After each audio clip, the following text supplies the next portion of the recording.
Greetings, fellow investigators, and welcome back to our video podcast, Into the Darkness, where my friends and I play the Call of Cthulhu role-playing game. I'm your host, Tom Rayleigh. Most people go through life with an unspoken, desperate fear of death.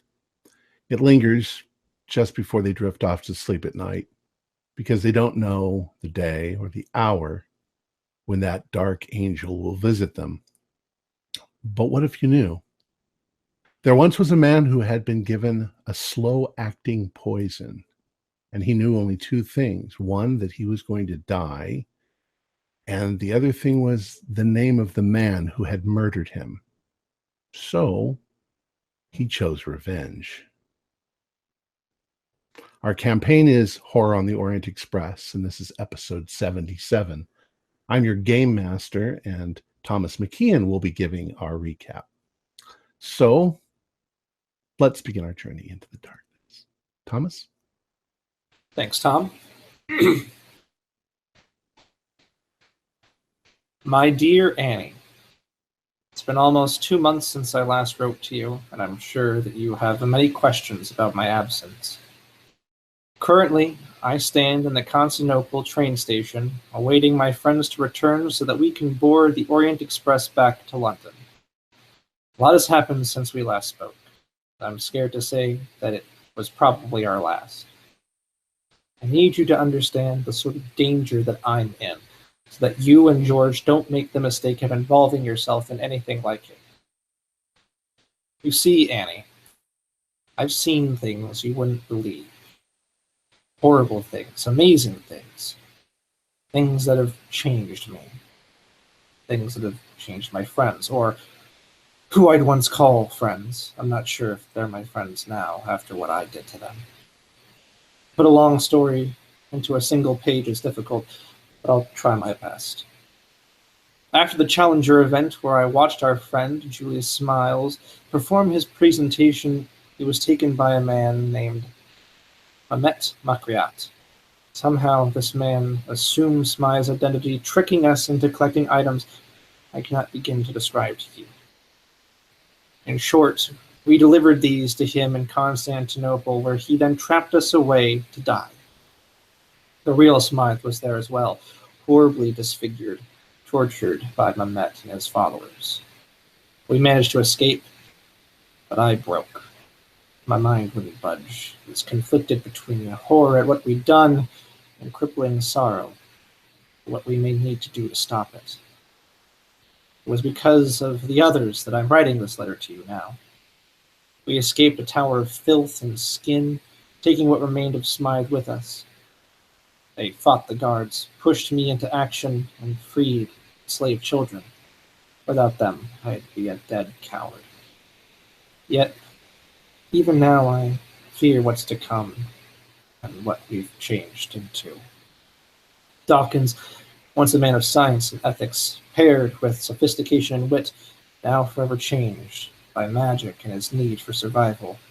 Franca, a man we've dined with, laughed with, a man who, I believe, is now broken by the horrors we've all seen. An artist who once made beauty, who once sought the truth, now fears it, never to see beauty in the world again. And Elizabeth, I can't imagine what's going on in her mind. Losing Rupert, person she loved so much in the blink of an eye. What about Giles, Everett, Vigo? All of them dead, gone, or possibly maddened.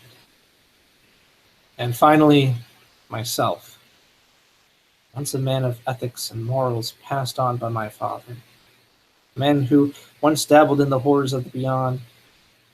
Now I'm a murderer, a drunkard, a coward, who's so afraid to lose anyone else that he'd rather do nothing at all. I can tell you now that I'm not the same man who left Annie. I've changed. We all have, for better or for worse. And that's why I'm not coming home. I'm not the man you love, I'm not the man who raised George, and I'm not the man who smiled at Mary every day after work. I don't know who I am anymore. But I know what's to come.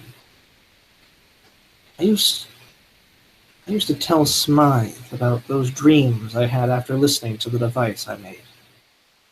Dreams about me, a man I didn't know. I know that you know what happened in those dreams, Annie. What happened to me. I think those dreams are happening. I think this is it. I'm scared. The others don't know about my fears, about what I know on the other side. What I heard on that horrible device. What I saw in my dreams. I only told them what they needed. And that was it. Now we board the train, and we try to stop Mehmet Makriat, or whatever is to come. We have only 100 hours to stop him in England before we're gone, wasted away into nothing. Even if we reach him in time, I know what I need to do. The others and I need to end this once and for all, and there's no turning back now. Tell George not to come looking for me. But tell him I'm proud of him, and I always was, even if I never said it. Tell Mary I'm sorry I never saw her get to grow up, and know that I'll always love you. But we need to end this. Goodbye, Annie. Perhaps one day we'll meet again in dream. And I signed the letter, and I closed the envelope in the train station, and I put it in the slot, and I wait for the others with the tickets in hand. Excellent. I feel so sorry for you. Shush! Let's do this. I'm ready. All right. So you have the letter in hand. You're going to put it in the mail. Yes. And I've got the tickets as well. It's about 3:30 in the afternoon, and you've arrived at the train station. It's a bustle with lots and lots and lots and lots of people. There's other trains going other places, but not the Orient Express. That's got its own place where it's parked. You are accosted constantly by salespeople who want to sell you trinkets and wares, and they're clingy and they touch you and it irritates you. And some of them are wearing fezzes and some of them have dark beards, and you have no idea who any of these people are, and they could just as easily be members of the Brotherhood as total strangers. You can see the blue and gold gleam of the Orient Express. Something you've become so familiar with over the last few weeks, really, is all it's been. Seems like an eternity, but it's been just a few weeks.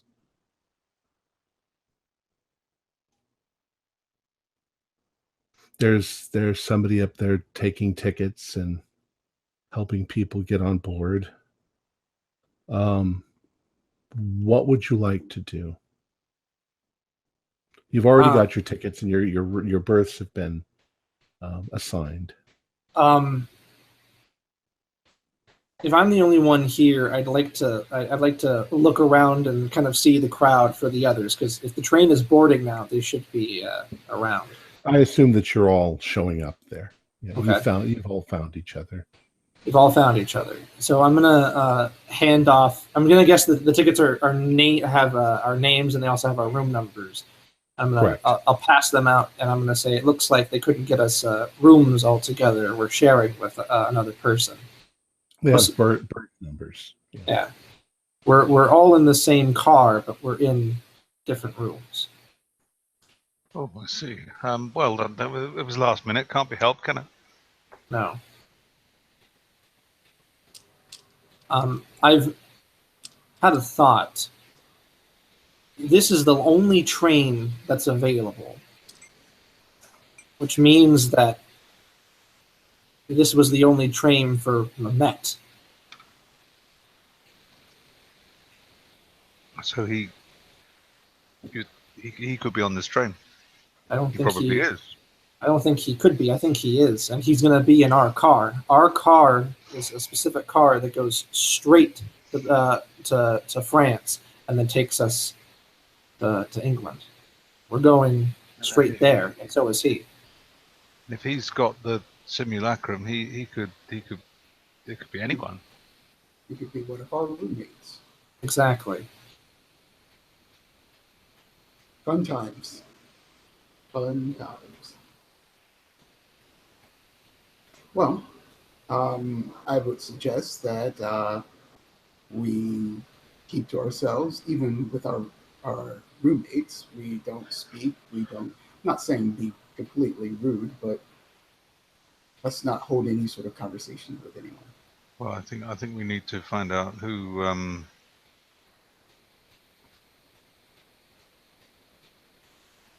the other late bookers were as well, somehow.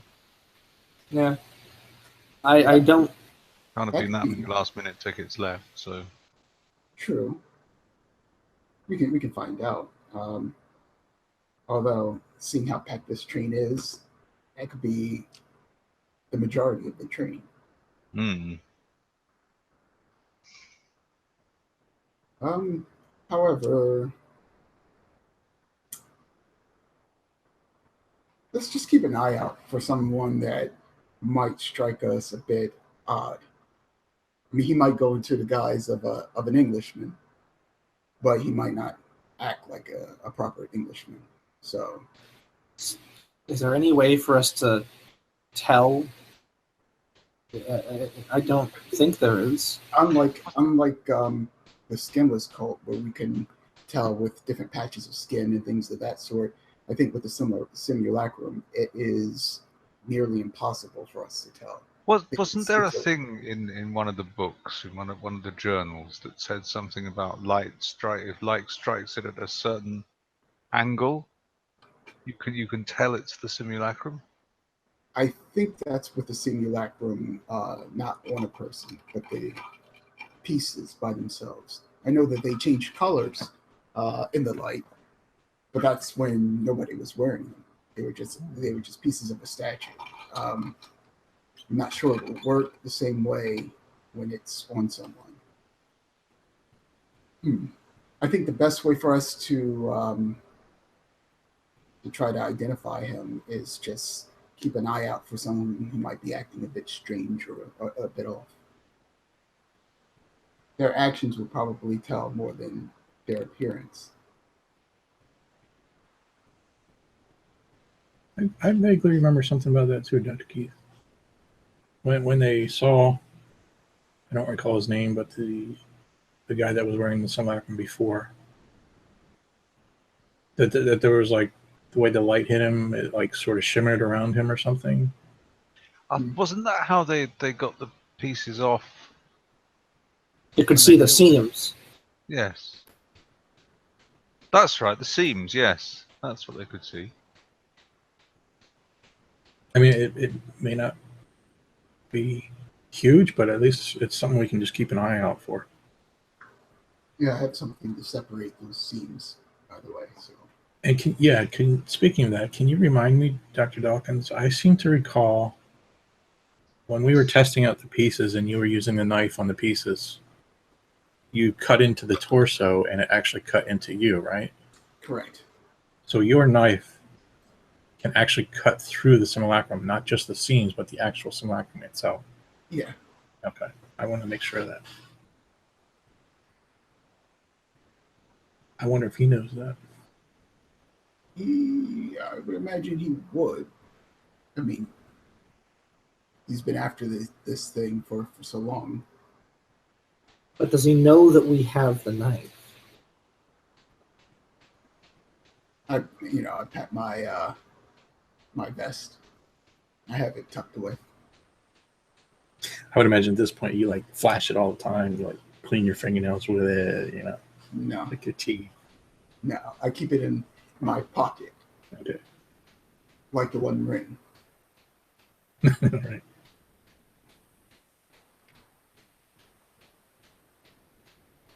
Well, Right. Well,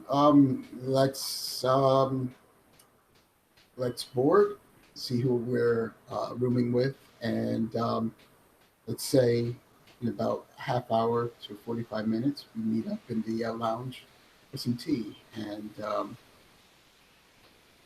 yeah, we can keep our eyes out, or our eyes open, basically, and look at the crowd, see who might stand out. Maybe if we can get the pieces off of him now, we don't have to go through the process of a cleansing ritual in 100 Well, hours. we still need the cleansing ritual. You know, we're taking it off of him, and we're coming back into contact with this thing. That's true. We also don't know if he's traveling alone either. That plus, we don't want to. Meanwhile, he might, not worry about causing a lot of attention or drawing a lot of attention to himself. We don't want to do that. We want to keep a low profile while we're here. This journey is going to take us even if we do figure out that he is someone on the train, we should not necessarily act on it. Right. Well, wait. What about the other way around? What if he sees us? At this point, he thinks we're locked away up in the cell. What if he sees us on the train? True, but now if he sees us on the train and he comes and he attacks us, well, then we're just defending ourselves. So we're not so drawing. we should be prepared to thump whoever we're sharing a room with. You're saying, right? At the same time, we're not. What I'm saying here is, if we do spot him, we shouldn't just go all out and attack him and try to pry the pieces away from him. We should just continue to keep an eye out on him. But if he attacks us, then we have witnesses on the train that says that, hey, this man attacked us and we defended ourselves. The main point is we only have how long now? Yeah, I was going to ask that. Tom, is there any way, do we know exactly what time we have until when? You don't really have an exact time, but you will have enough time to get there. Right. Unless we're held up somewhere. Unless the train gets delayed for some reason. Like if somebody commits a murder on a train and it needs to stop for an investigation. So we're on a timetable. We don't want any sort of interruptions. That's all I'm saying. Well, assuming, I'm pretty sure he doesn't want any interruptions either, because he's racing against the clock as well. So I don't think that even if he does spot us, I don't think that he's going to outright attack us.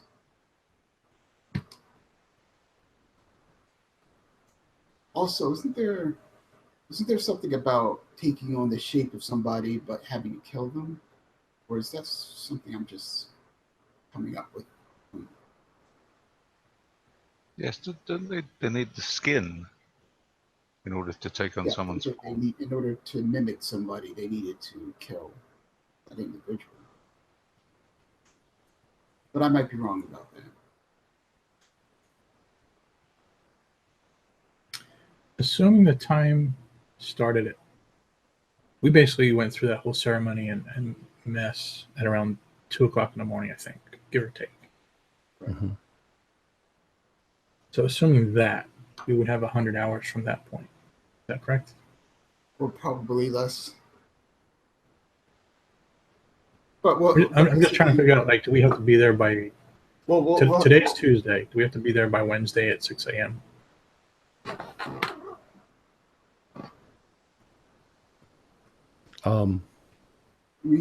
It's going to take us 4 days. 4 days? Or just about. Right. 48. We have about 196.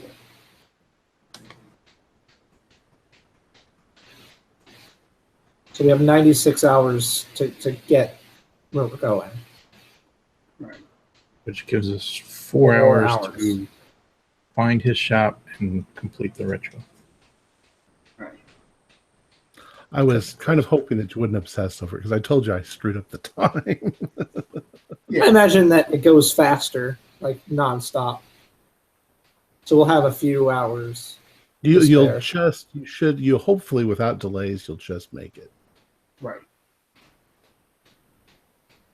How could you only have 100 hours to live, but don't worry about the time.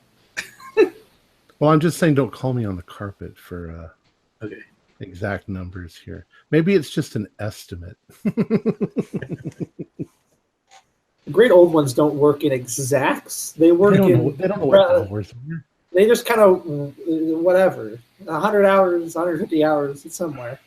Oh no, do we have to factor in different like time zones too? Well, there's a lot of different types of time. Oh no.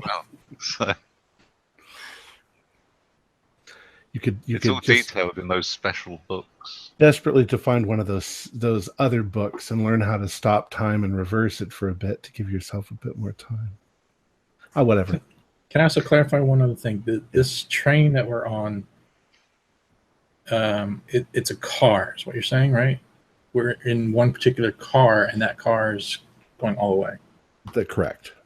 And on this car, how many rooms would there be? Isn't there only like 8 rooms or something like that? I'm trying to get an estimate. There are 9 rooms, and there are 15 berths. Okay. Berth 1 and 2 are in one room, and then there's the next room is 3 and 4, and those 4 share one bathroom in the middle. So you got 2 people, a bathroom, and 2 people. And then you've got 5 and 6, bathroom, 7 and 8, and they share that bathroom. And then you've got 9 and 10, a bathroom, 11 and 12. And then 13, 14, 15, and 16 are big rooms. But those are already taken. Those are single berths. They're suites. And then there's a little tiny room at the end for the conductor. 13, 14, 15 are the big rooms. Mm-hmm. And those were booked well in advance. Are we alone at the moment? Well, you're surrounded by hundreds of people. All right, never mind. I'm not going to say what I was thinking. All of which look suspicious. All right, so you're heading towards the train. Is he called a conductor? I guess he's a conductor. Maybe he's the chef de train. Anyways, he's standing there. You get kind of in a little line. You step forward. He gives you a big smile. He's in his little blue and gold uniform. He takes your tickets and he basically he explains to you where you're going to be. And it's like this. Frank, you are in the first room. You are in bunk 2, the lower bunk. Okay. All of the bunks are numbered 1, 2, 3, 4, 5, 6, up, low, up, down, like that. So Frank, you are in the lower bunk of the first room. Okay. Eldridge, you are in the lower bunk of the second room, so you're in 4. Dr. Dawkins, you are in 6. And Dr. Elizabeth, you are in 8. 2, 4, 6, 8.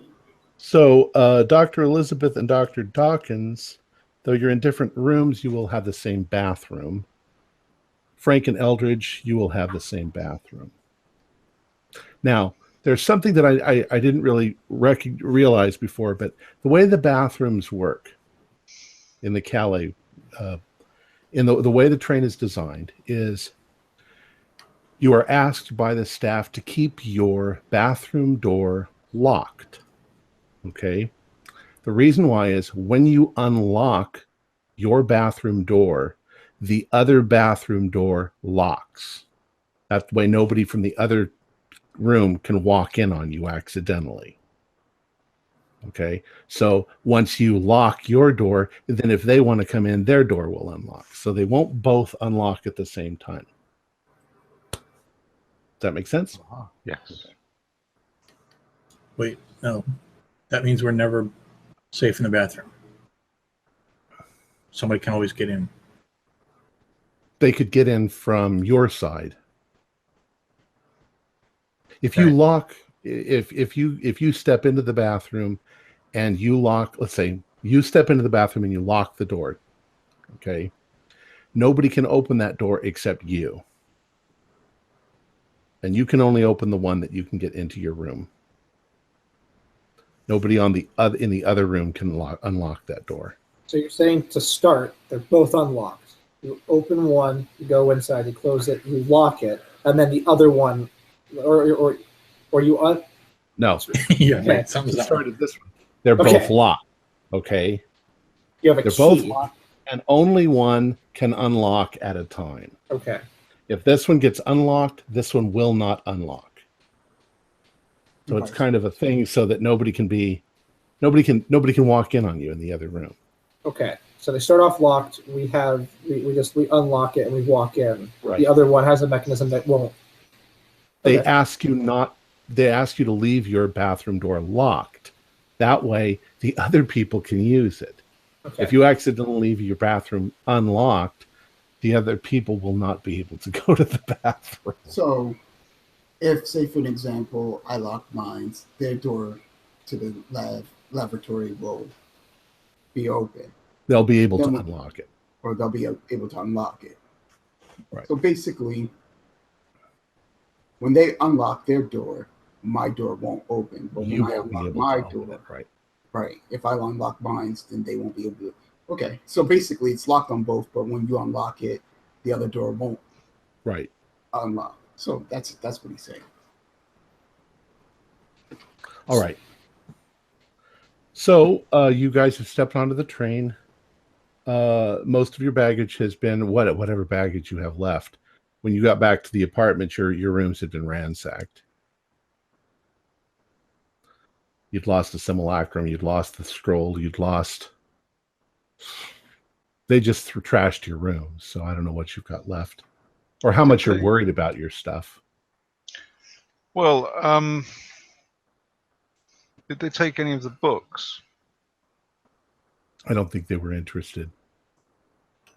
Okay.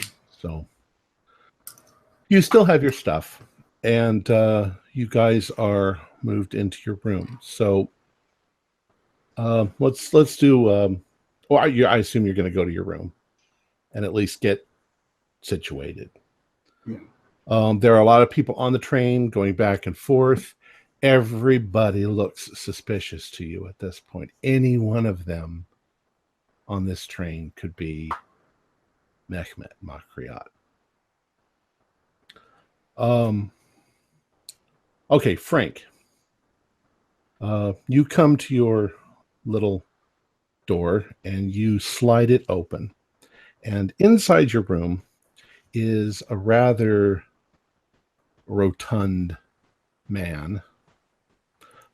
He's dressed nicely, and he is putting some of his stuff away. He seems to have a lot of stuff. He's got cologne bottles, and the door opens, and he says, you must be my roommate. Sir, how do you do? My name's Hello, Frank. buonasera. I am Luigi Martinelli. You have no doubt heard of me, yes? I'm sorry, I have not.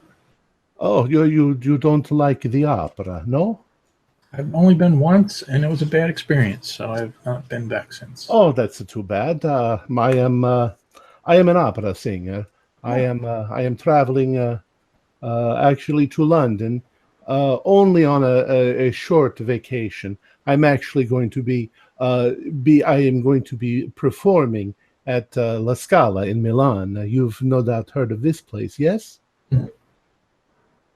Says, yes, I'm going to be performing Rigoletto by Verdi. You know? Hmm. You know Sorry. this? No? No, you don't? No? La donna mobile al più valde. You know this? No? The tune rings a bell. Well, it's a very famous song, yes, and I'm going to be performing the role of Rigoletto, which is the uh, the lead role. They've got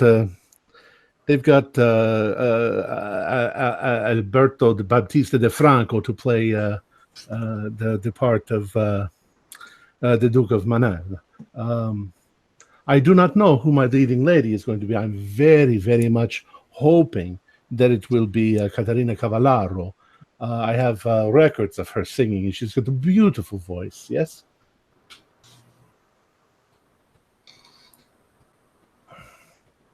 When I hear that name, I'm just cringing. She has a magnificent voice. She's made me. I'm sure you have probably heard of her. Anyway, go ahead. I just want to.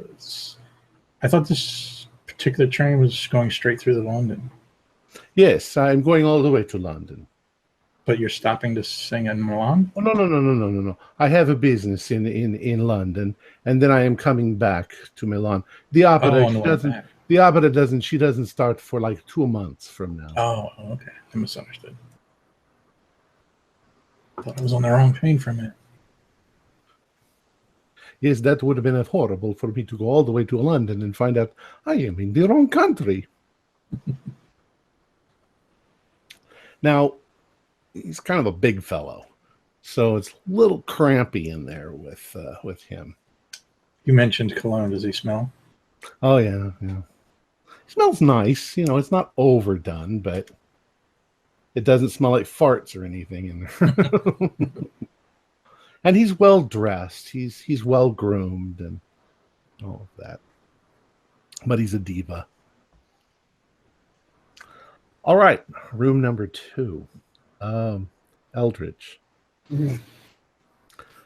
You get to your room and you slide open the door, and the first thing that you're kind of hit with is the train is normally kind of warm, but you notice there's that sort of refreshing cold air coming in the room because the window's been cracked open a little bit like this, and there's a guy in a just sort of a modern suit sitting there smoking a cigarette, but next to the window so the smoke goes out.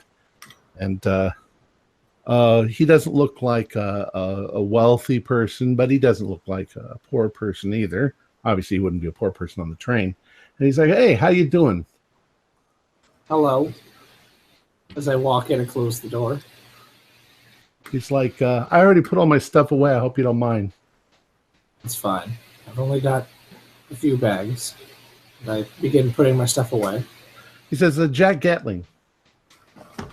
I kind of look at his hand as I put a bag on the bed, and I kind of just lightly shake his hand and continue. He's got kind of a hearty grip.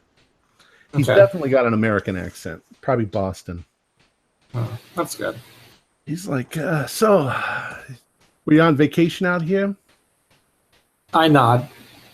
That's cool. That's really interesting. I'm a columnist for the Boston Tattler. You've probably heard of it. You probably have.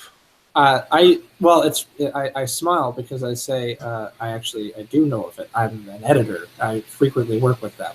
What? Well, then you should know who I am because I'm one of your foreign correspondents. Yeah. I work freelance. I don't work specifically with the newspaper. Oh, well, that's me too. I'm always looking for an angle. They got me over here just sort of touring around, seeing what kind of information I got. We got a lot of interesting people on the train this time.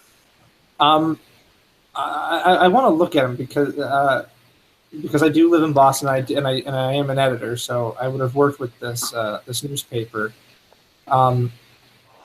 I'm a journalistic editor. So do I recognize him at all? Do I recognize his name? Maybe. Like, But you kind of get the impression that he's like maybe a gossip columnist. oh, great.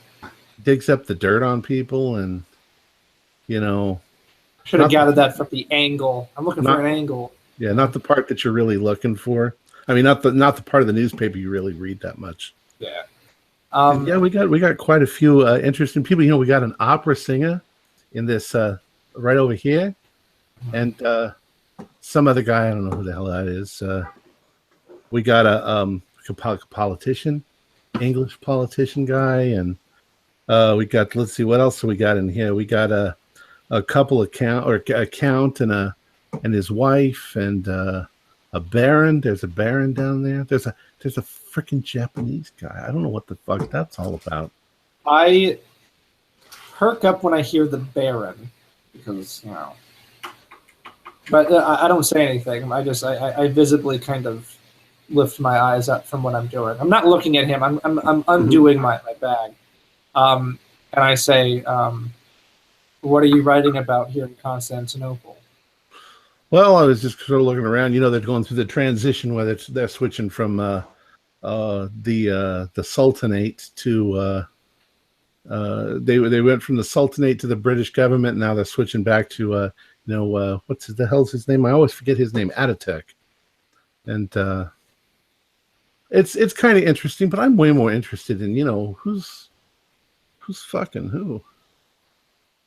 I kind of just glance over at him. When I just look right back. I'm sorry. I'm from Boston. I got kind of a lot of my language is a little bit raw. I'm from Boston too. As I take my my pajama pants and lay them on my bed. Oh, then you're used to it. Then, yeah. Not really. So what are you? What sort of business are you? You said you do some writing. Oh, I edit. I'm a correspondent with lots of newspapers, primarily in Boston, London, and New York. I've actually traveled to Europe quite not a lot, but a little bit. Well, you kind of come across to me a little bit more like somebody who'd write for the Boston Globe. Tattle is a little bit more gossipy, I guess you'd say. I've heard.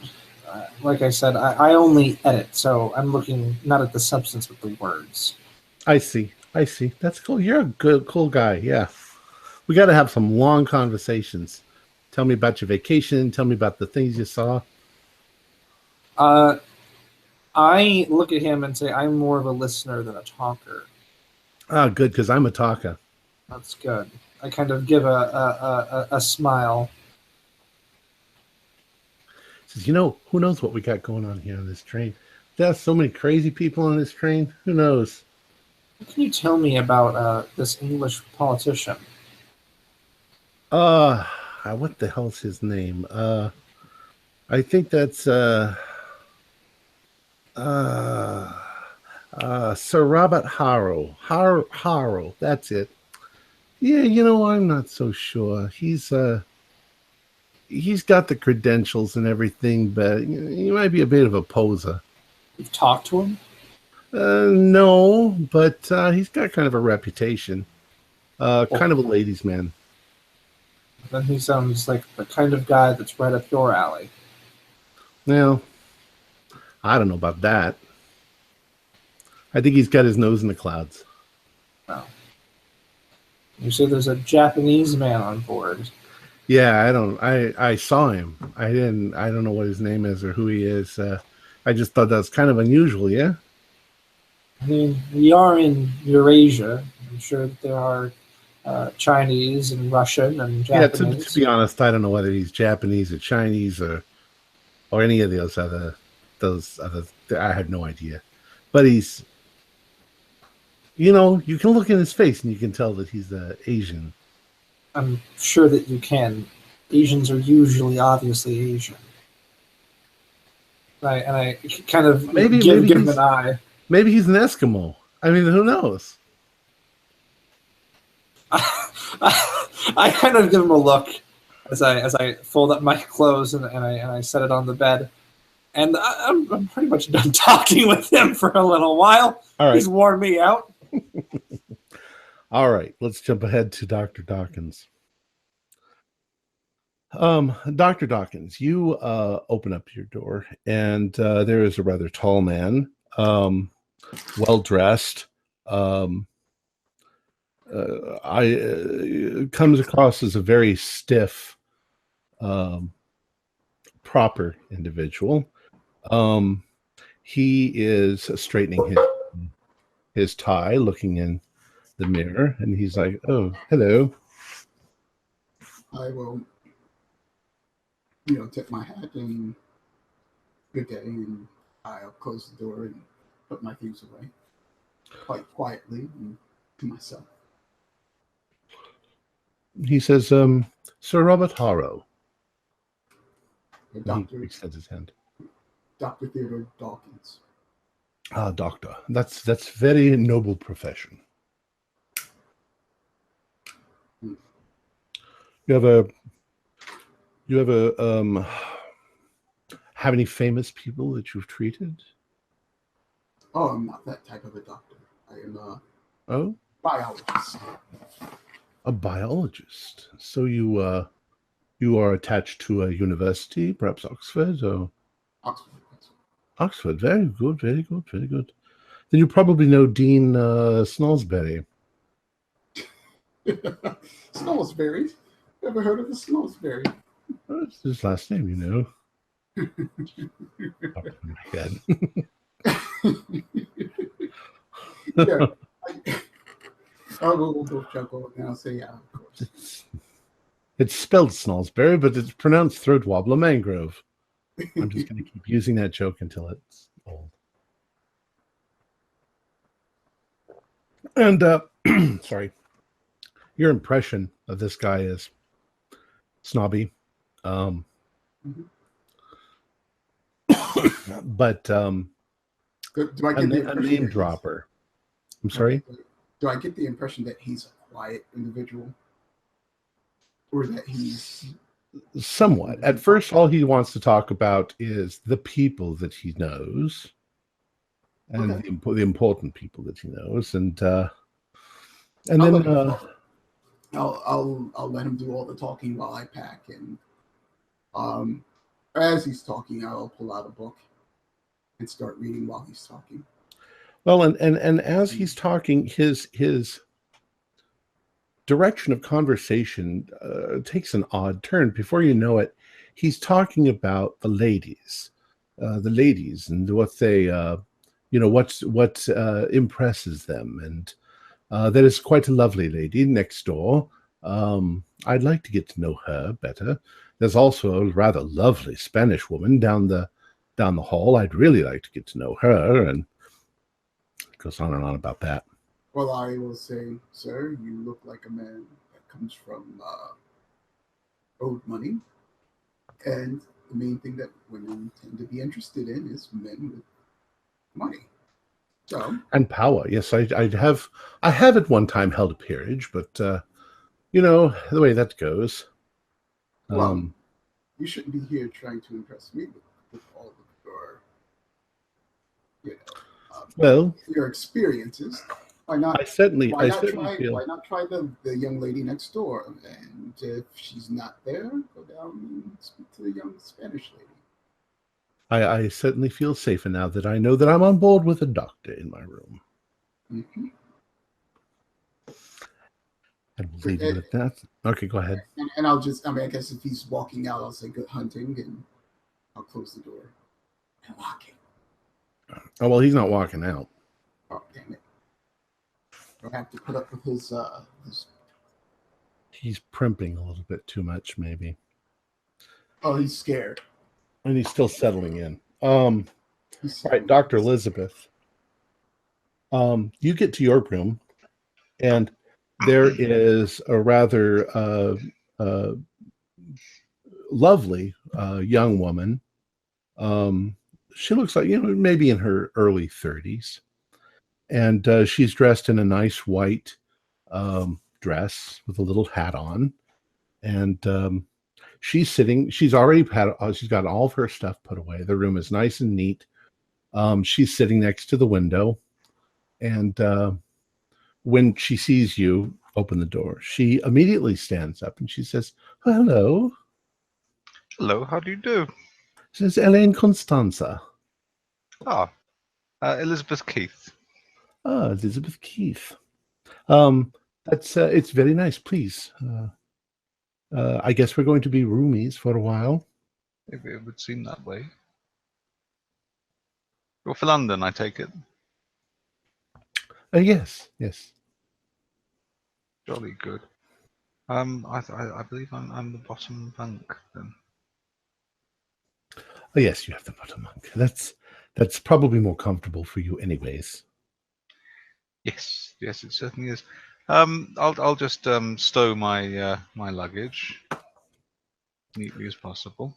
Is this your first time on the Orient Express?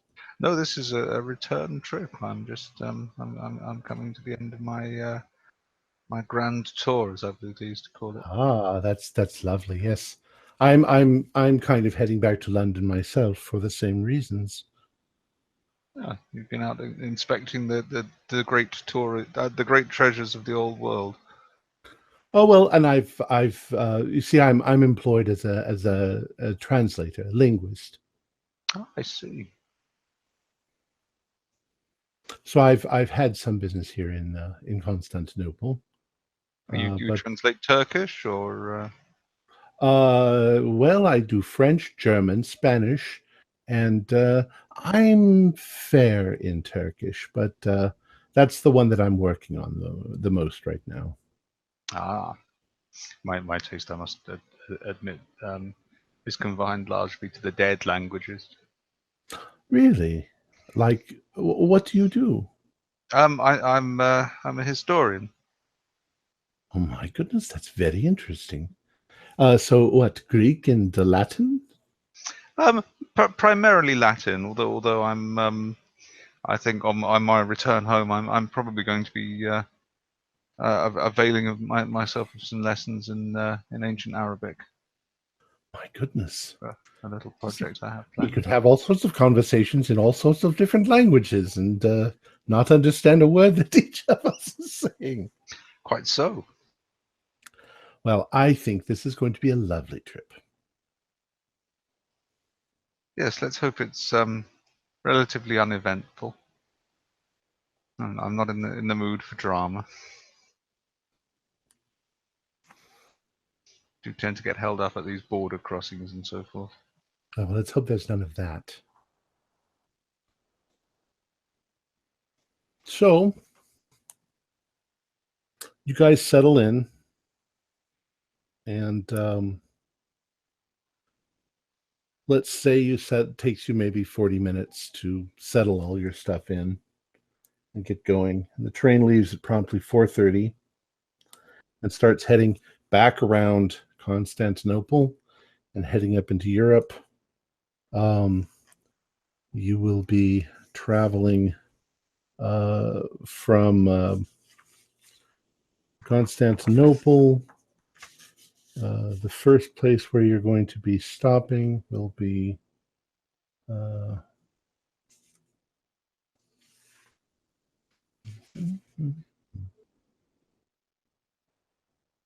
well, there'll be little stops along the way, to inspect what do I call passports and stuff like that. But you should arrive sometime the next day in Sofia.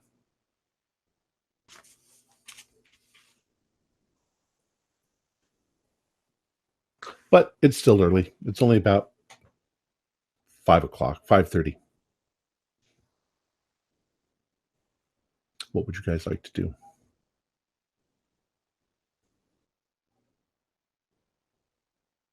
You'd like to stay muted. I'm tempted to start knitting, but I'm too anxious. I thought it might calm me down. I might enjoy the scenery for a little while. Okay. And once it gets to about 6 o'clock or thereabouts, then I might trundle along to the bar, the cocktail carriage. Yeah. Or dinner will be served.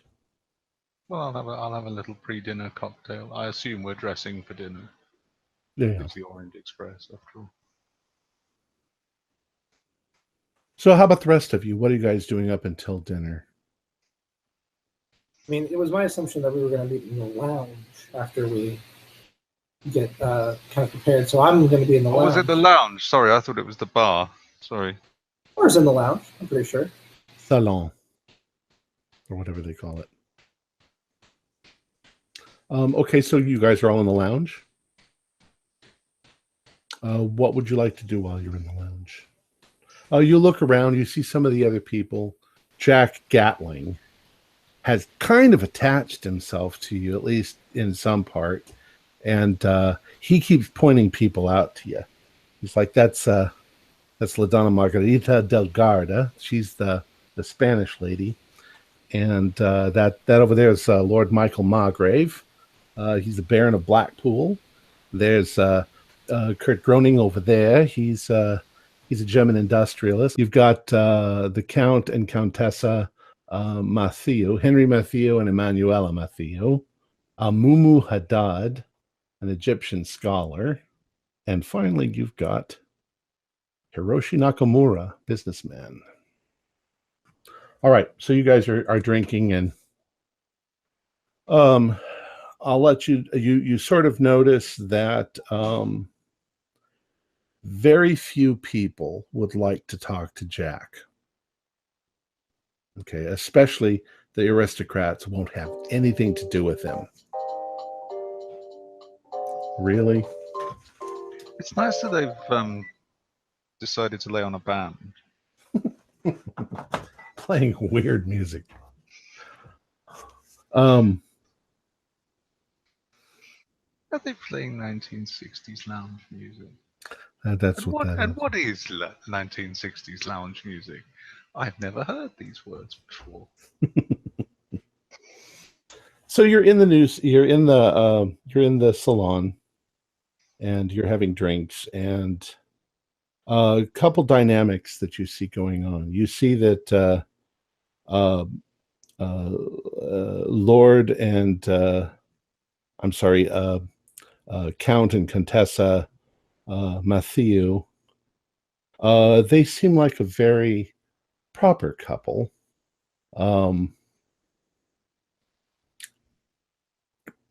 He's a lot older than she is. You might notice that Kurt Groening, the German industrialist, keeps glancing over at Mrs. Mathieu, Countessa.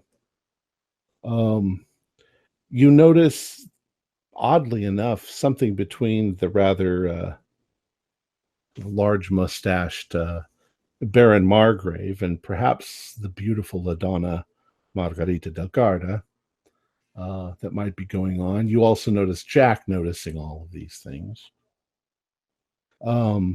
The Japanese fellow, he just sits quietly, sips some tea, and seems not really paying close attention to anything. Very, very reserved. You notice Sir Robert Harrow, Dr. Dawkins' bunkmate,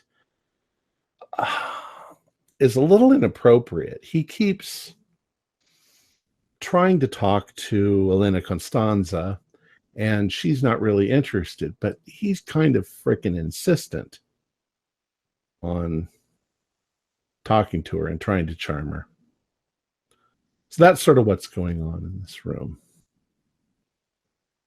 What would you guys want to talk? You guys want to do something?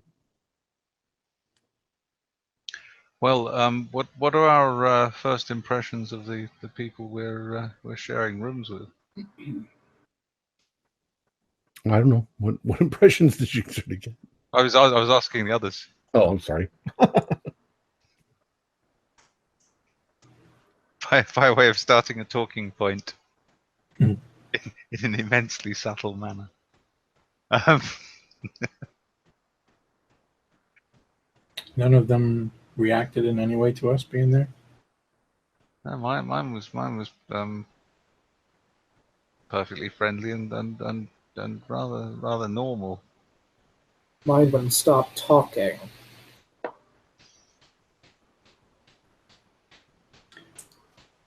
Mine's is so full of himself. Well, you can tell who that is. And I point over to the rather loud gentleman who's trying to gain the attention of that young lady. Of course, Yes. it could be. He could be anyone. That one young lady reminds me of somebody. She's very familiar.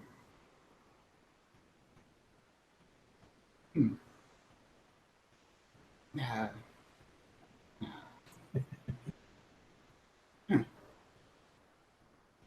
What is that? Is that like deja vu, where you think you recognize somebody, but Yeah. I'll ask you, Frank. Does she look familiar to you? can't? She looks familiar, but I don't recognize her name. I don't recognize the name either. But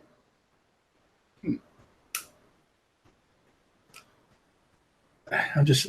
What do you guys think of? I don't expect it's going to be easy here. Accents. Do you think Makriat could pull off any sort of accent? Because we've got quite a few different varying accents. I mean, if he has the ability to change his form, I don't see why he doesn't have the ability to change his voice and accent. And this may... Could be part of the simulacrum might do that for you anyway.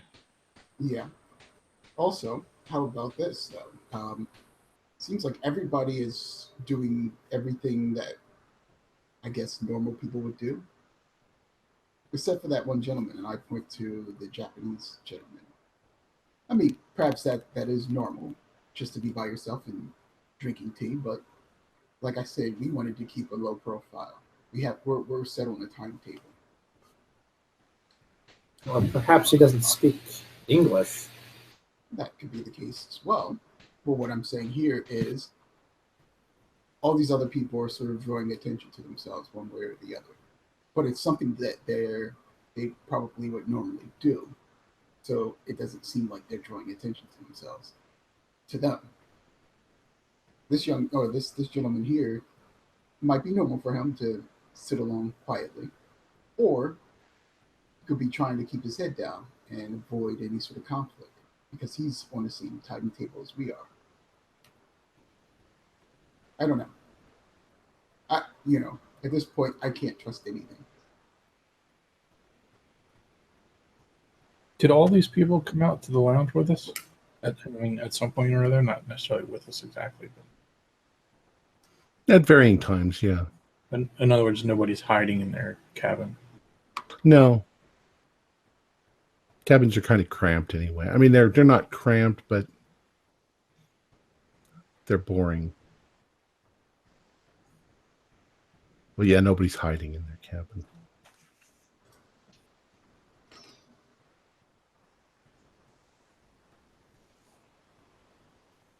Of course, there's another possibility as well. I mean, if he's got the simulacrum and he can take on anyone's appearance, he could be one of the staff. Hmm.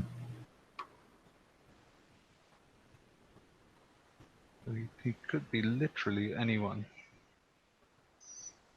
What if he's not even on board? You think he might have? How else might he get back? Do they have airplanes that fly?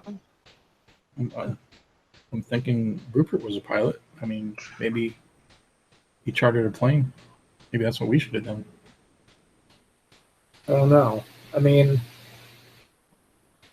plane, especially now, we'd have to make stops for gas. That'd take time. Awfully dangerous as well, you know. Yeah, this train is non-stop. We reach a stop, and then they just take our train, our car, and connect it, and then we keep going. It's also the dead of winter. Oh yeah, planes wouldn't be, at least at this time they wouldn't be flying right now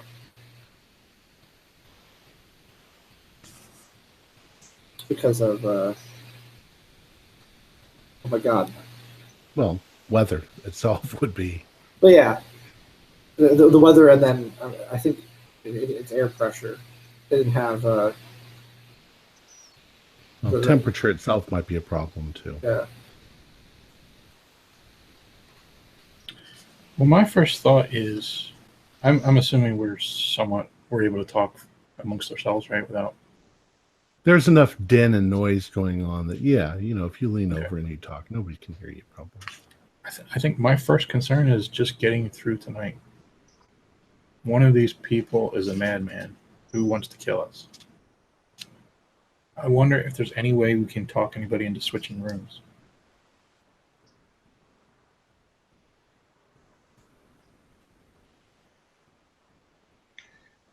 Well, I think I'll be opting out of that because obviously I have to share a room with a young lady. I mean, am I correct to say there's 10 strangers on this train with us, right, Tom? 11. Well, there's 10 in your car. Yeah, there's 10 in our car. There's other cars. Well, but this is the only car that's going directly to. This is the only one that's going all the way through. Yeah. So if there's 10 people, there is a quarter of a chance that Mehmet is in one of our rooms. Actually, I'm not correcting what you just said, but I'm correcting what I just said. The assumption is that the people on your car are going all the way through, thus they don't have to change rooms. There are probably people in other parts of the train that are going all the way through, but those rooms are the kind where if they did get off in Paris, then they could rent that room to somebody else. You know, they're not expecting those rooms to be held all the way through, but they might be. They could be. I see. So he Actually, could be I take literally it back. anyone on the train. I take it back again, because when the Orient Express gets to Paris, the Calais car is attached to another train that takes it to Calais. So the Orient doesn't go all the way to Calais. Most of the train doesn't. Just the Calais car. So these people are going to where you are, London. So it could be anyone in this carriage Could still be anyone on the train. or train. Oh God. Or anyone who gets on at another stop along the way, having flown there previously in a chartered aeroplane, In the middle of winter. and then having to stop because of the weather and get the train. Okay.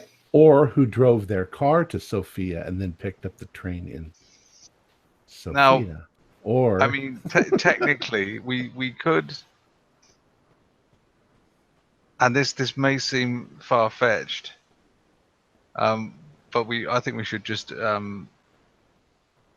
operate under the assumption that anyone we talk to is him.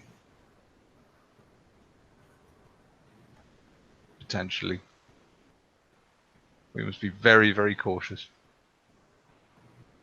You may say too cautious, but I think he's a very dangerous man. And we should take precautions to check in with each other. If there's a danger that we might be sharing a room with this man, We should take precautions. Do you know he could potentially kill and replace one of us or one of the other passengers. It might not be the same passenger all the way through. He could come on as one passenger, bump off another passenger, take on their form.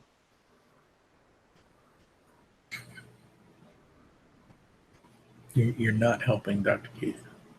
Well, I say we commandeer the engine and stick everyone, including the engine driver and the coalman, in the back. Dump the train, and just the three of us set off for Calais. You've seen one too many Like picture shows. like in an hilarious picture show, yes. That way ensuring that only we get to Calais. I don't know. Dr. Keith, I have one thing to ask you. Do you know how... Is that me? Is what you? What? Mick just dropped mid-sentence. Was that everybody, or was that just me? No, I think that was just you. Does somebody have a printer going? I think it's my fan. Oh. I can turn it off. Let me turn it off. You keep going. I'm still listening. The bomb. Don't fake the sound. Was that the sound you meant? Yes. I must have. Because yeah, I was wondering whether that was my headphones. Is it gone? Yes. There we go. So it's the fan. Is it? No, it's there. Then it's not me. It's not the fan. It's not Wayne. He's muted. Let me mute. Is it me? I don't know. Is it, let's just do it one by one. Okay, this is me. Listen to me. Any clicking? Shake your heads, yes or no. Yeah, well, we can hear your voice, so you're. I know. I can hear it. You can hear the clicking. Mm-hmm. Yep. Okay, let me mute. It's gone. It's you. I don't know what it is. No idea what it is. It sounds like I don't even a Newton's cradle and some static. Yeah.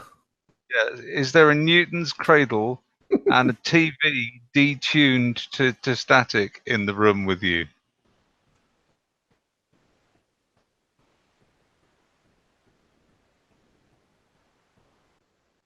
We don't hear anything now because it's. Is there a metronome in the room? I heard it coming from my headphones on here, and I was muted. Well, it's also when you talk, we hear a sound. It could just be my internal microphone. Okay, whatever. Just ignore the metronome in the background and. You've got an internal microphone. I mean, I have a. You have an operation? All microphones in the computer are internal on laptops. I have an external one, but I'm too lazy to go out to the car and get it.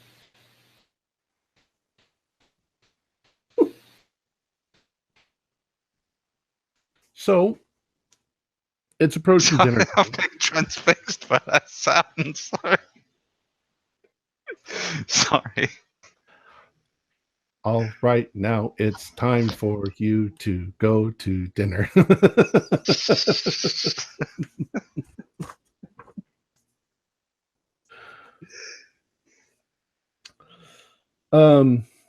Any objections? We're gonna go to dinner.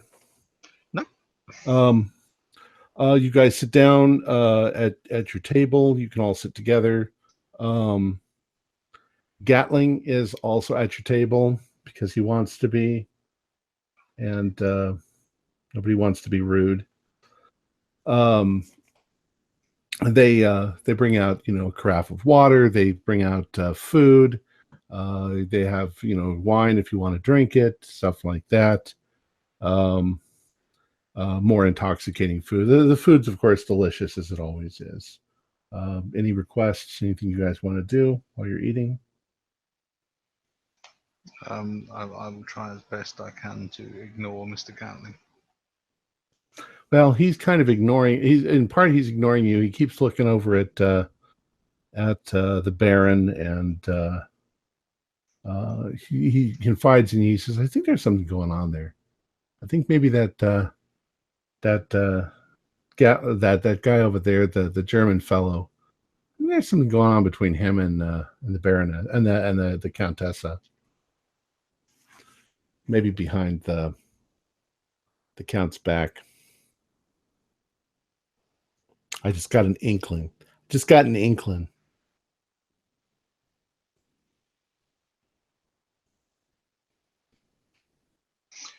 I'm just wondering whether should I be sitting at a table with my traveling companions, or would it be better etiquette to be sitting at the table with the single woman with whom I'm sharing a cabin? You can always invite other people to your table. It's one of those magical expanding tables that expands depending on how many people you. I'm joking. Yes, I don't feel really inclined to invite her to the table if a chap like Gatling is there. So I'll leave that for now.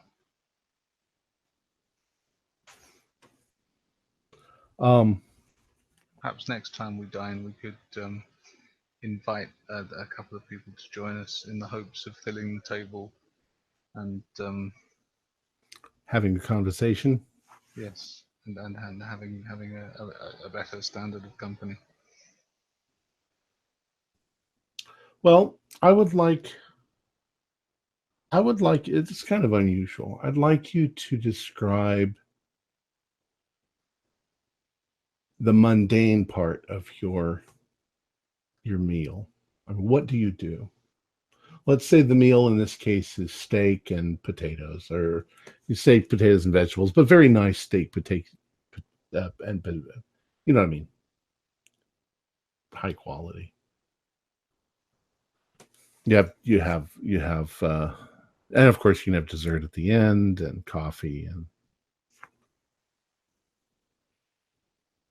Probably wind up with a cognac, I would imagine. Well, we can't discuss it openly because there's Okay. a stranger at the table who likes writing stories about things that are going on. Yes. So I suppose really that I'm going to be spending the majority of my time quietly people watching, not as flamboyantly as Gatling is, but just observing the goings on of the room. Okay. I doubt very much that Mehmet would attempt to draw attention to himself in any way. I would like all of you to do a Constitution roll. 3.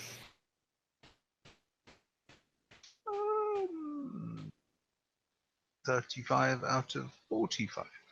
Okay. Hard success. Okay. Doc?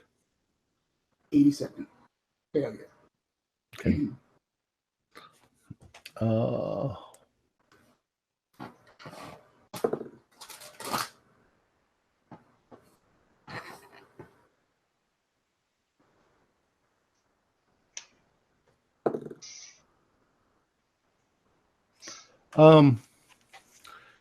As you are eating,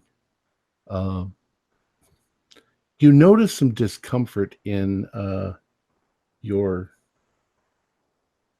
left leg, up kind of on the top of the calf. It feels like, Holly horse. well, more like the skin itself is burning a little bit, like you've rubbed it raw. Huh. It's on my top leg. Right on the top of your thigh. Yeah. It just sort of feels odd. It's got that sort of burning sensation. I will, I guess, rub my leg. Okay. I feel like a lump or something like that, like maybe a big red ruby or something. Well, I don't know. There's something that hurts on your leg, and you're not really sure. You can't like drop your trowel right now and check, but you can later. No, I mean the last time something was burning up on my leg, it was. It feels like a burning. It doesn't feel like heat burning. It just feels like something is like stretched or tight or uncomfortable about your leg.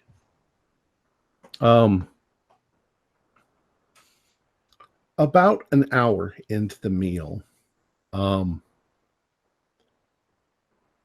you suddenly notice Gatling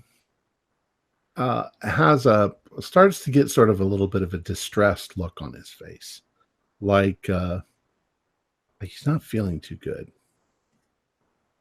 and it gets progressively worse for maybe 10 minutes or so. You can see that he's trying to be his normal annoying sort of self, but there's something bothering him. And finally, after 10 or 15 minutes or so, he says, yeah, excuse me. I have to go. Relieve myself. And he gets up and leaves.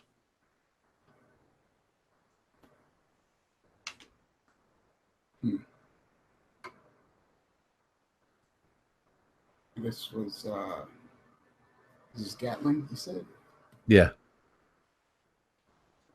I will look to the others and as he's leaving, does he seem to be favoring a particular part of his body or rubbing at it as if it's he has that sort of greenish pale look to his face, like he's going to be sick.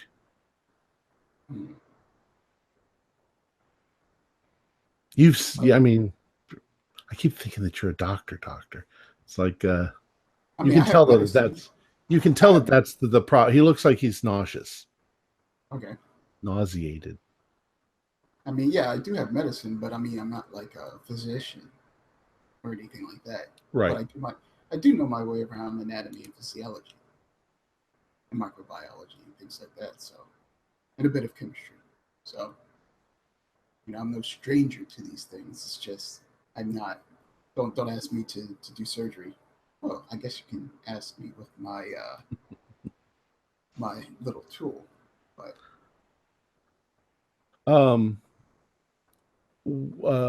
a few minutes later, one of the waiting staff, he comes up and he says, Madame, Monsieur, Monsieur Gatling is not feeling well, and he thinks that it might have something to do with the food. We're extremely distressed at this. Are you all feeling okay? I'll look to the others. I'm not going to mention it about my leg because okay. It would be something else if it was like a stomach thing. But I'm feeling perfectly well. I feel okay. In this case, I need you guys all to do a luck roll.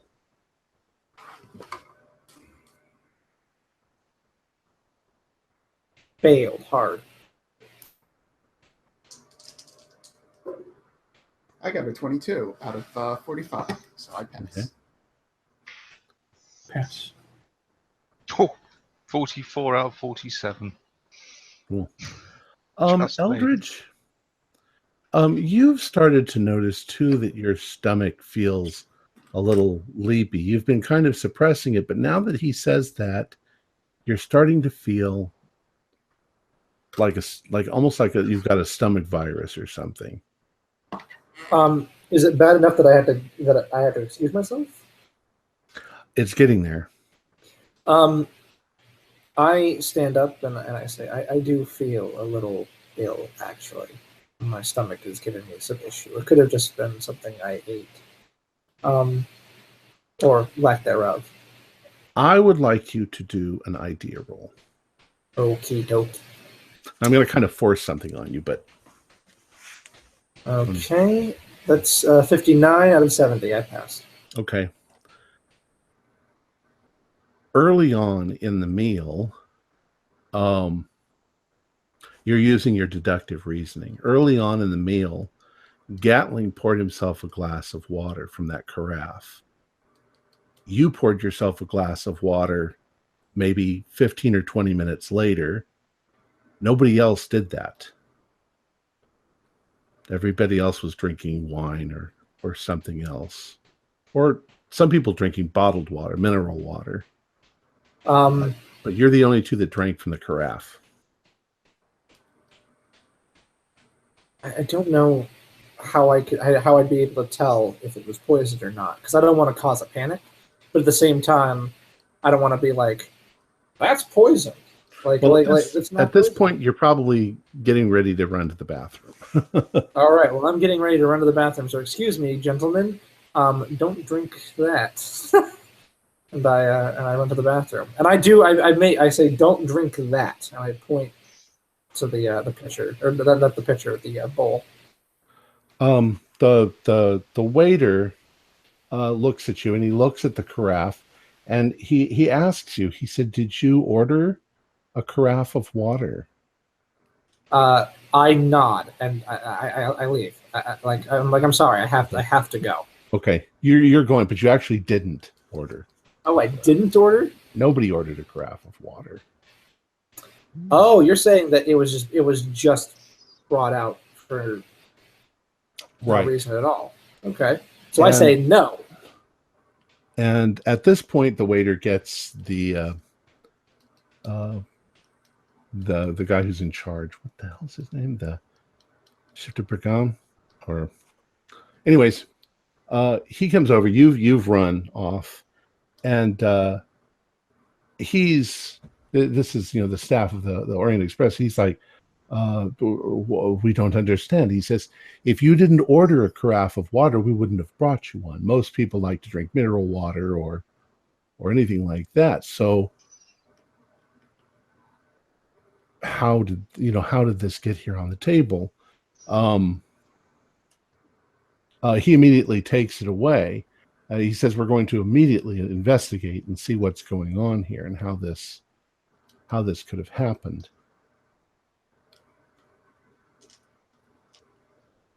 Just want to do anything? I'm in the bathroom. Am I puking? Is that what's happening? Yeah, you're starting to get a little pukey. Okay. Go ahead and do a luck roll for me. No problem. I can do that. All right. 27. What's my luck? 30. Okay, I passed. All right. Just barely. You vomit profusely, but you feel better after you've thrown up. So it's safe to assume that it was poison. Maybe. I mean, water doesn't just make you sick. You can assume anything you'd like to assume. I'm going to assume that it was poison because water just doesn't make you sick. I mean, purified water on a luxury liner doesn't just make you sick. Well, and quite honestly, people drink, even at this time, they drink bottled water. So, yeah, regular water can be kind of dangerous. Well, that's good. Considering, too, that you would have gotten that water in Constantinople. Well, damn it, why did I drink from it? You weren't even thinking. That's good. I'm glad that I'm so out of it. I didn't know that I was drinking dirty-ass water. Okay, you're kind of sharing the bathroom now with Gatling. You're both, I mean, you've thrown up, you feel a little better. He's not throwing up as well, but he's wanting to lie down because he's not feeling well from whatever it was. Do I feel well enough to take him to his room? You have the same room. Oh. I forgot it's Jack. Yeah. For some reason, I thought it was the Baron. I don't know why. No. All right. Well, then, let's stay in the room. I'm going to let him have the bathroom. He can have the bathroom. If I'm feeling well enough, I'm just going to lie down. Okay. You're feeling a lot better. Okay. I still don't really... I'm imagining that my constitution is like, I just vomited, and I hate vomiting. So I'm going to lie down and be a baby. Okay. Does anybody else want to do anything? I'll go ahead and I'll check on Eldridge to see if I can prescribe. I would imagine I would have at least taken my medical equipment. Okay. Not the new medical equipment, but Right, I understand. yeah, I'm going to see if I can prescribe something for him that might ease him and his roommate. So I'll basically be checking up on them. Okay. Okay, so I'll invite him in, and I'm laying on the lower bed. So Okay. He takes a look at you both. It looks like whatever it was is hitting Gatling harder than it hit you. He had it in his stomach longer, maybe. Doc, do you have medical? Can you do a medical roll? I got a 29 out of 50. That's pretty good.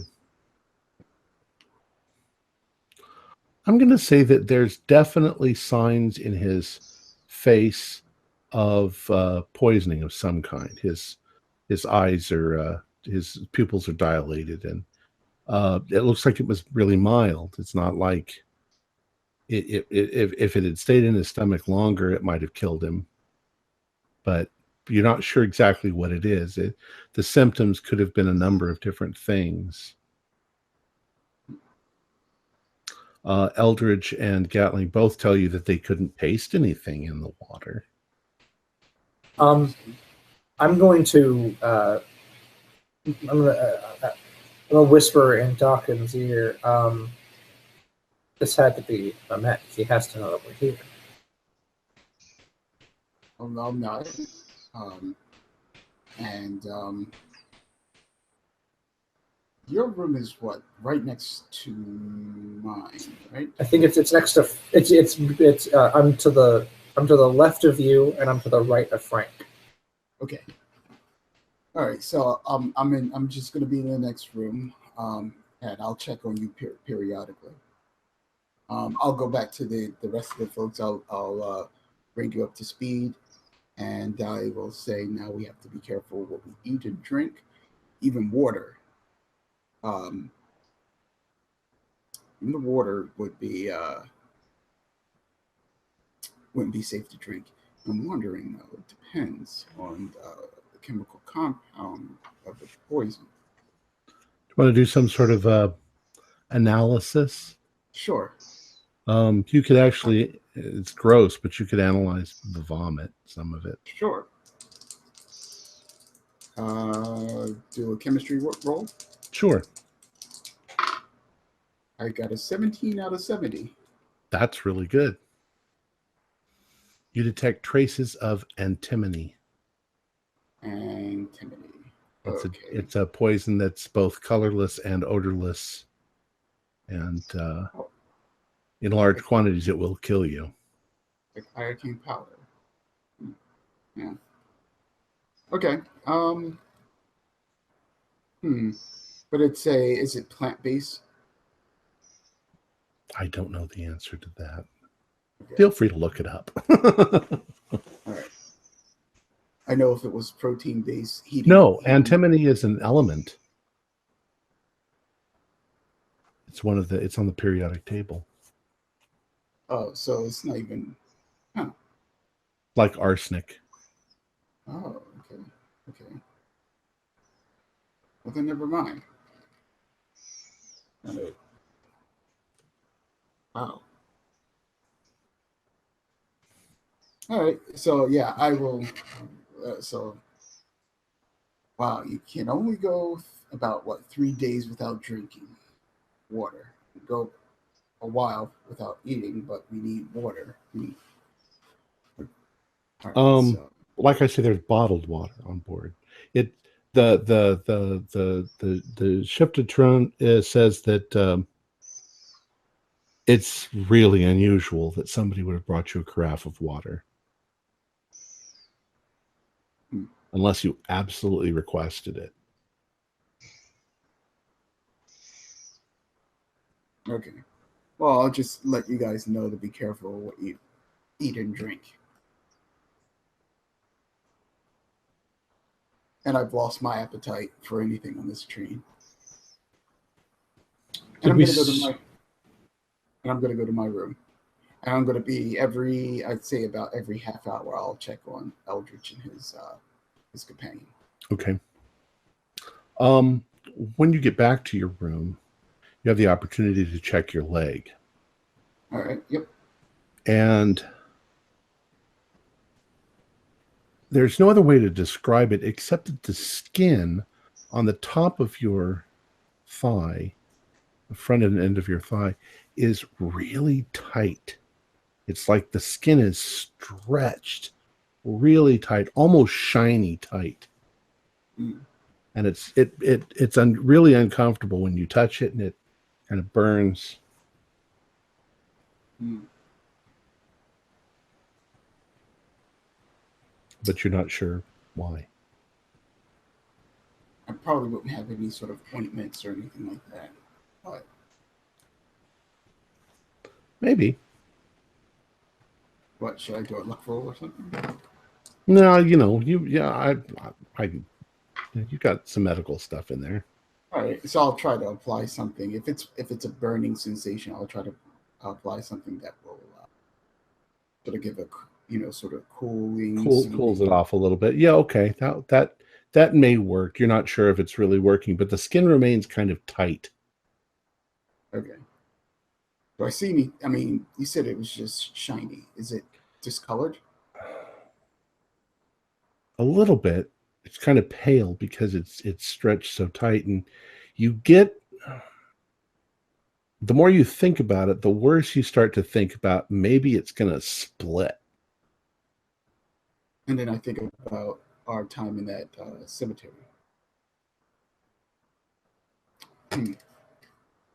So somebody's working some sort of mind magic on me, perhaps, or maybe doing some real physical magic. What are the rest of you doing at this point? You're still at the table? I was going to ask, did we notice, did the craft just appear? Like, was there a setting table? Did we notice a waiter bringing it? Have we had the same waiter the whole night? You think that it might have been there. You're not sure whether it was there when you sat down at the table or whether it was brought while they were bringing you the food, but that might have been the case. That it was probably brought when they were bringing something else out, the bottles or the plates or something, and you're not sure exactly who did it. But it's very likely it was one of the waiters.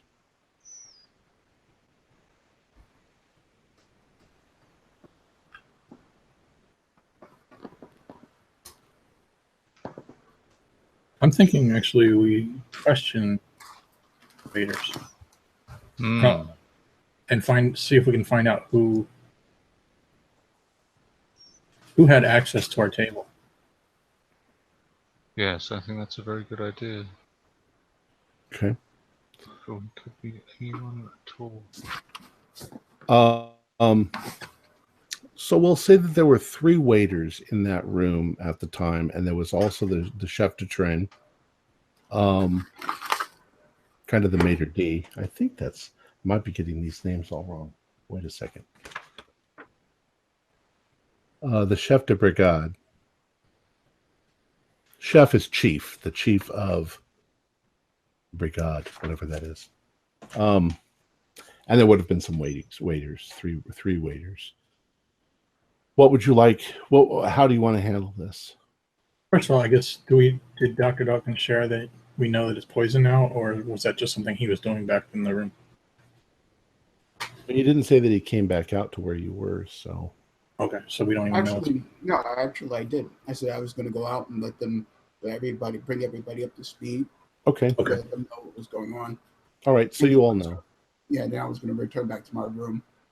I checked my leg, but my intention is to stay close by to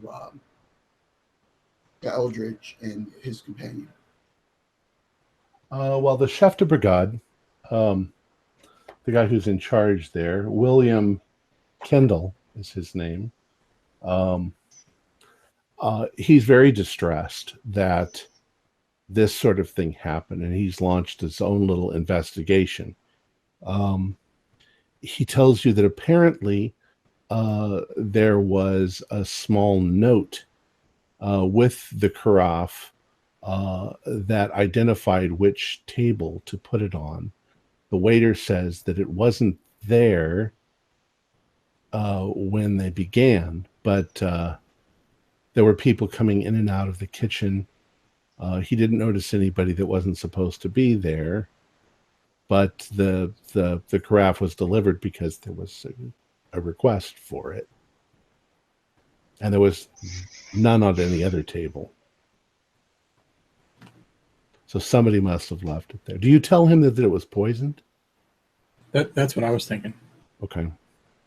Well, at this point, Frank's very upset about everything, and just to learn the fact now that we can't even eat or drink, trust the food. Well, Mr. Kendall, the chef de brigade, says, I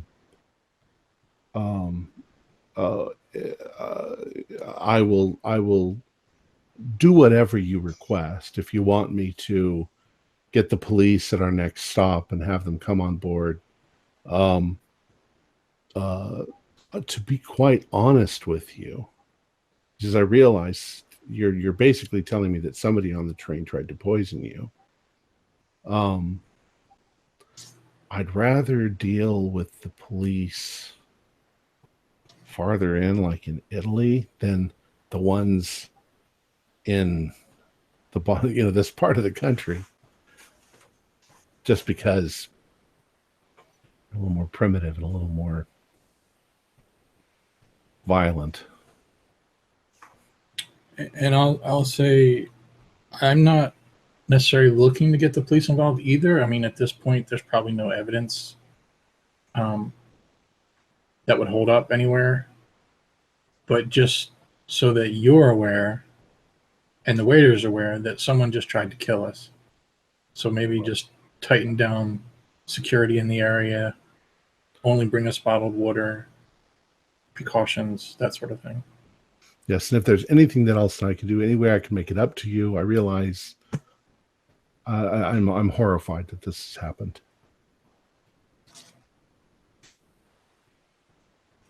Okay. Yep. Is there anything else? No, you guys are still out there. What else do you want to do? Who else was at that table? Was that just, all of us? The four of you and Gatling. So I'll lean to whoever's with us and say, well, then it probably wasn't Gatling. Or was it? I mean, surely if he really wanted to make us think it wasn't him, he might go to the lengths of poisoning himself with something, knowing that he would recover. And he has rather done all he can to ingratiate himself into our company. Why else? We're not famous or noteworthy. Why would he be even remotely interested in us?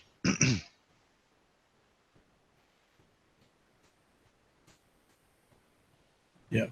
Okay. Trust no one.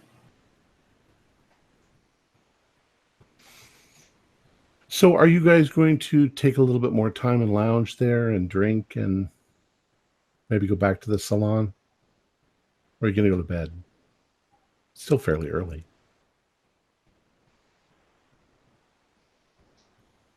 Well, I think I might uh, my roommate, primarily just to see whether she's being left alone by that awful politician fellow. Okay. She might need saving. I have to go and intervene.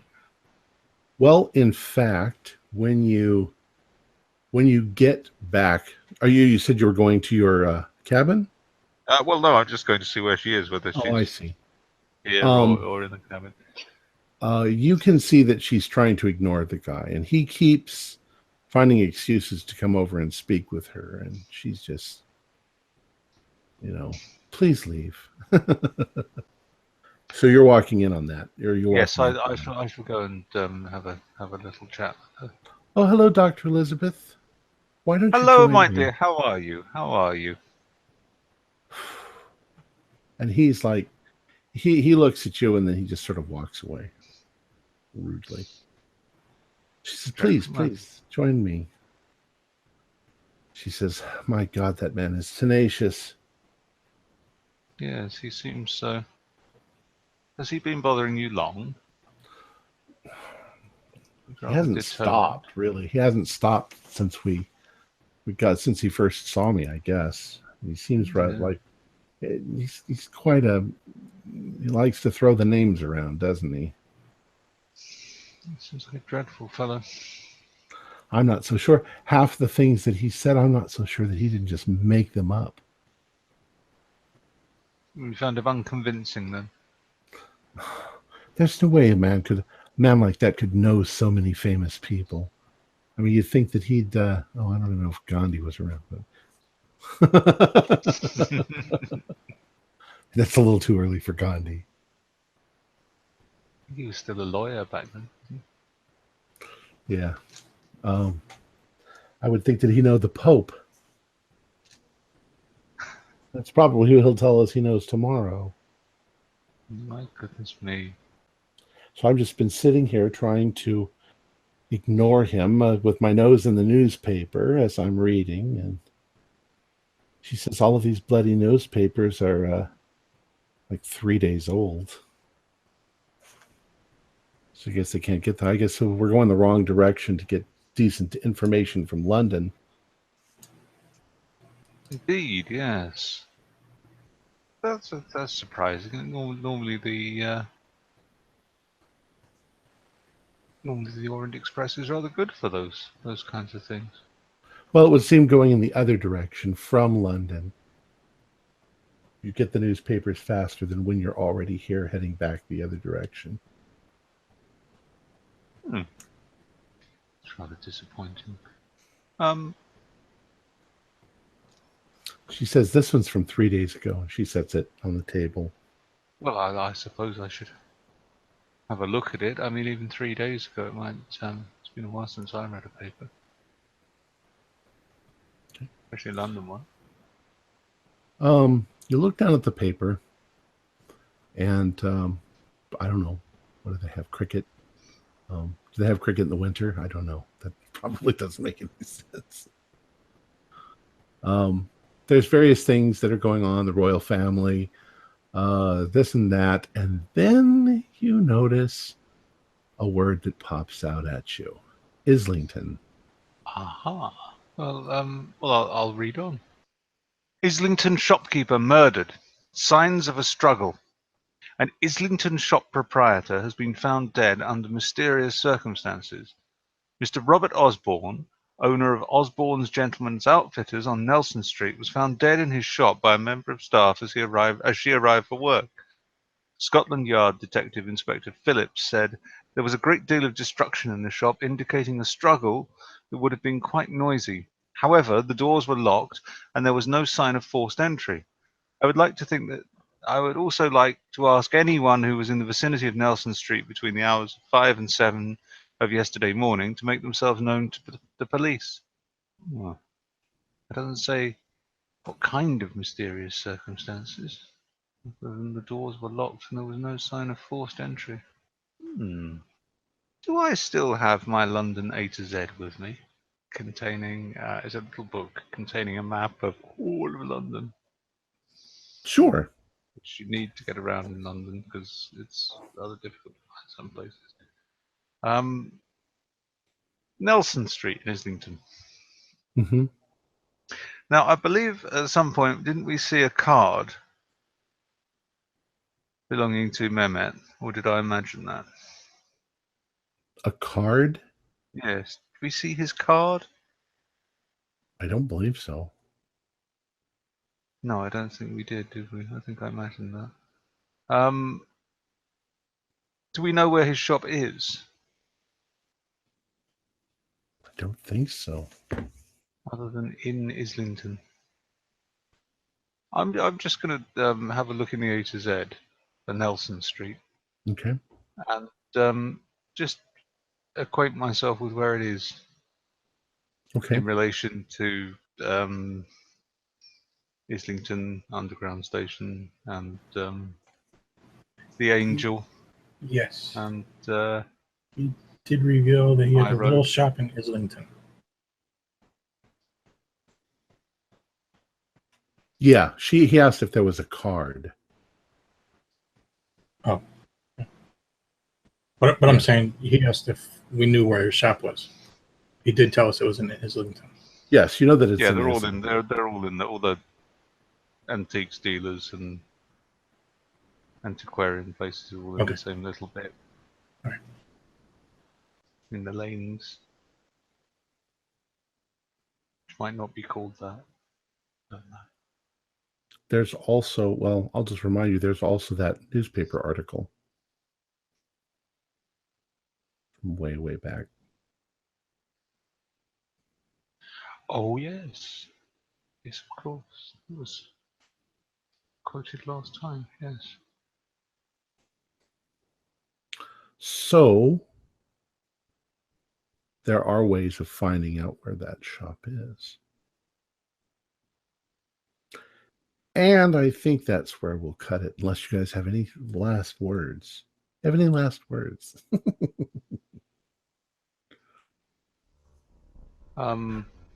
Basingstoke. Basingstoke. That's a good last word. All right. Well, let's call it there.